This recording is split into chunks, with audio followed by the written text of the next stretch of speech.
La vie de Jean-Baptiste Assou a basculé le 5 janvier 2019 dans un incendie à Aboissou. Brûlé au 2e degré profond et au 3e degré, soit 52% de la surface corporelle, il est allongé sur ce lit. Et depuis, sa vie n'est plus la même. Je me débrouiller un peu de la couture. Voilà, c'était ma première année de sortir, de quitter mon patron. Et c'est dans ça qu'il y a eu mon accident. Ça fait 1 an, 1 mois que je suis ici. Vraiment, c'est pas facile. Je suis fatigué. À côté de Jean-Baptiste, Guy Martial Kouakou, brûlé lors d'un incendie lié au gaz butane. Le jeune homme de 21 ans a perdu l'usage de ses pieds. Il travaillait, il faisait plein de trucs, mais maintenant, comment ça va passer? Le centre des grands brûlés du CHU de Cocody enregistre environ 1200 victimes du feu par an. 12 heures, c'est l'heure des soins. Le personnel paramédical du centre des grands brûlés du CHU de Cocody, Dr Kwame et Dr Sinali, au chevet des malades, les rassurent.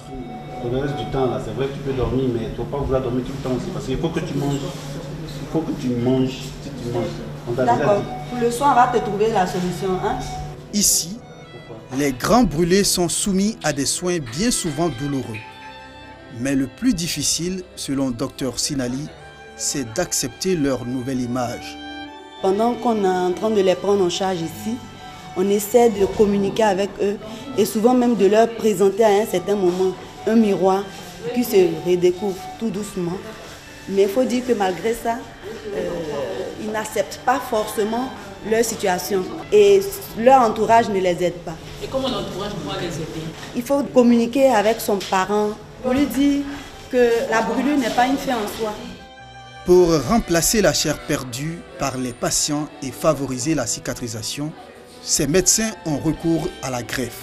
Malgré ces efforts, la victime ne pourra plus retrouver sa forme physique d'antan, selon Dr Kwame. La greffe, c'est un premier temps de la chirurgie. D'abord, recouvrir les plaies, permettre aux plaies de cicatriser.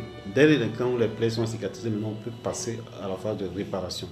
Même si la plaie finit est cicatrisée, on attend un délai minimum de 6 mois, parfois voire 1 an, 1 an et demi, pour faire les réparations. Il y a un service de chirurgie réparatrice au CHU de Treichville. Il y en a un, c'est au CHU d'Angré maintenant. S'il est difficile pour Jean-Baptiste, Guy Martial et les autres malades d'accepter leur nouvelle vie, cela l'est encore plus pour les parents. Anissé Kwasi, les bras croisés, le regard perdu dans le vide, n'a plus les moyens d'assurer les soins de sa fille de 8 ans brûlée. Il y a une prise en charge pour bon nombre de médicaments, mais il y a d'autres que nous parents, on doit acheter. Concernant les antibiotiques, un flacon à 11 055 francs, il y en a une autre qui coûte 9 670 francs. Et bon, on doit utiliser 2 boîtes par jour sur une période de 10 jours. C'est beaucoup pour nous autres. Je ne m'attendais pas à ça, mais vraiment ça me dépasse. Ces patients continuent de lutter sur les lits d'hôpitaux. Une bataille que certains ont réussi à remporter à l'image de Loseni Sanogo qui a repris son métier de soudeur de citerne de carburant à Ondotré dans la commune d'Abobo. Si son visage a échappé aux séquelles du feu, il ne peut pas en dire autant pour son bras. Ce dit-là, souvent, il ne fait pas trop. Je fais les réparations. Mais après ça, tu es venu encore dans le même travail. Je prends toujours conseil avant de continuer. Souvent, quand ça vient, il fait contrôle général avant de m'engager dessus. C'est un métier que j'ai appris depuis ici petit. Après l'accident, là, c'est un peu dur quand même pour lui parce que là, il est réduit quand même à 50%. Normalement, c'est un gamin qui doit se reposer. Mais comme c'est dur, on n'a pas le choix. Donc, on est obligé de faire avec. En fin de journée, c'est un père heureux qui retrouve sa famille. Sa mère et son épouse l'attendent toujours, impatiemment, même si ses moyens de subsistance se sont amenuisés. Aujourd'hui, il n'est plus comme avant. Il ne supporte plus la chaleur. Il y a des nourritures qu'il ne peut plus consommer, car il est faible. Quand on m'a annoncé son accident, j'étais convaincue qu'il était mort parce qu'il ne pouvait pas parler. Sincèrement, c'est parce qu'il a longue vie, sinon il ne serait plus de ce monde. Il a pris un coup dur, mais je rends gloire à Dieu aujourd'hui. Il arrive à se déplacer, c'est mieux que la mort. Après la commune d'Abobo, nous nous rendons aux 2 plateaux adiens, dans la commune de Cocody, où nous rencontrons Céline Kobi, elle aussi brûlée en 2011. Toute la nuit, le gaz a fui de la cuisinière, mais je n'ai pas senti d'odeur. Parce que la veille, c'était moi qui avais fait la cuisine. Et j'avais remarqué que le bouton de la gazinière était bloqué entre 5h30 et 6h du matin. Ça s'est passé très rapidement. En fait, je suis descendue à la cuisine. Quand j'ai allumé l'allumette, je me suis retrouvée dans le feu. J'ai fait déjà 1 mois et demi au centre des Grands Brûlés d'Abidjan. Et j'étais en réanimation. Et après cela, j'ai été évacuée en Tunisie pour 2 semaines et finalement j'ai fait 3 mois. Un jour, il a fallu que je signe un document. Quand j'ai vu que j'arrivais à tenir un bic, je me suis dit c'est très bien. Ça veut dire que c'est un bon signe pour moi, je vais pouvoir recommencer à travailler. Ça a été une expérience douloureuse mais très enrichissante. Ça m'a rendue forte. Pour son entourage, Céline est une miraculée. Elle était proche de la mort.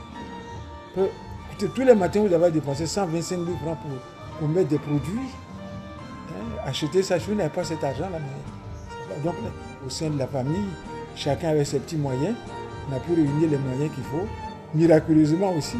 Parce qu'il arrivait des moments où on était fauchés. Il faut avoir vraiment du moral pour traverser ça. Céline Kobi et Loseni Sanogo ont repris goût à la vie après cette douloureuse épreuve. Ils regardent désormais l'avenir avec beaucoup d'espérance. L'eau, source de vie, pour permettre donc aux populations de certaines localités de Saint-Fra d'avoir accès à l'eau potable.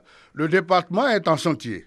4 châteaux d'eau sont en construction répartis dans les localités notamment Kononfla, avec une capacité de 500 mètres cubes, Bazere 200 mètres cubes, Zouglouta également 200 mètres cubes et Saint-Fra, chef-lieu de département du même nom, 1500 mètres cubes. Ces différents châteaux d'eau seront approvisionnés par le fleuve Bandama à partir de Zambakro où se fera le prélèvement. Pour ce faire, 2 stations sont également en cours de réalisation. Une à Zambakro pour le prélèvement et l'autre à Bazere pour le traitement. Le transfert de l'eau de l'usine de traitement jusqu'à Saint-Fra se fera sur une distance de 70 km. Ces équipements hydrauliques s'inscrivent dans le cadre du programme social du gouvernement. Coût global des travaux dans cette partie de la région de la Maraoué, plus de 35 milliards de francs CFA. Le secrétaire d'État au renforcement des capacités, cadre de la région, exhorte les populations au soutien des actions du gouvernement, assurant la disponibilité du chef de l'État Alassane Ouattara à œuvrer pour des conditions de vie meilleures des populations ivoiriennes. C'est le grand projet d'adduction en eau potable des départements de Saint-Fra et qui permettra aux populations d'accéder à l'eau potable.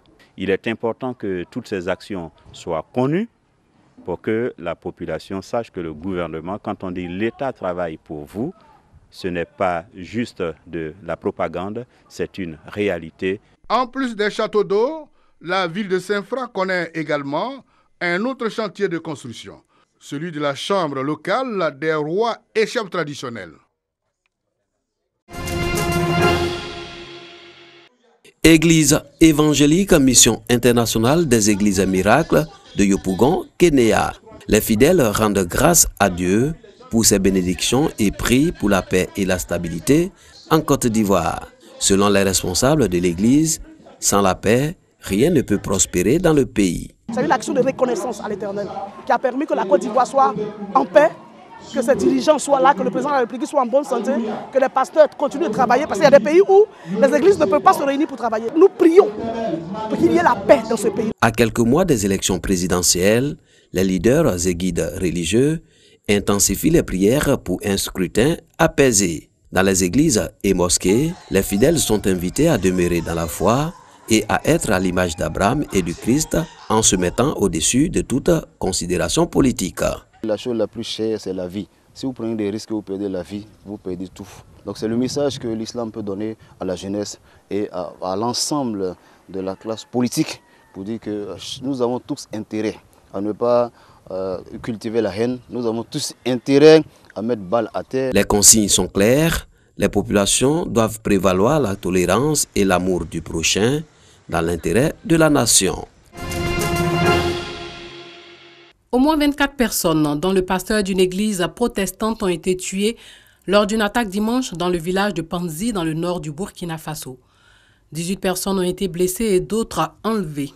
Un groupe armé terroriste a fait éruption dans ce village du département de Boundouré et a attaqué les populations de la localité après les avoir bien identifiées et séparées des non-résidents.